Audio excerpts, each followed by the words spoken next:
ভিন্ন দুটি সংখ্যার গুণফল খুব দ্রুত পদ্ধতিতে আমরা কিভাবে বের করতে পারি সেটা আমি নিয়ে আলোচনা করব। প্রথমে আমরা এখানে যে দুটা ডিজিট আছে 3 × 5 তাদের গুণফল বের করে নেব।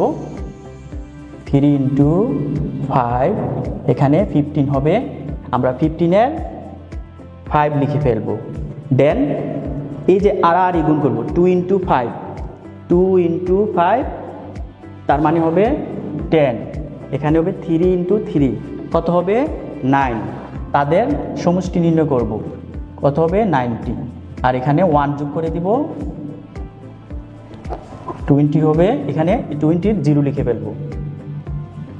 দেন আমরা এই 2 × 3 গুণ করব, 6 হবে, এই 6-এর সাথে এখানে যে 2 আছে তা যোগ করে ফেলব 8।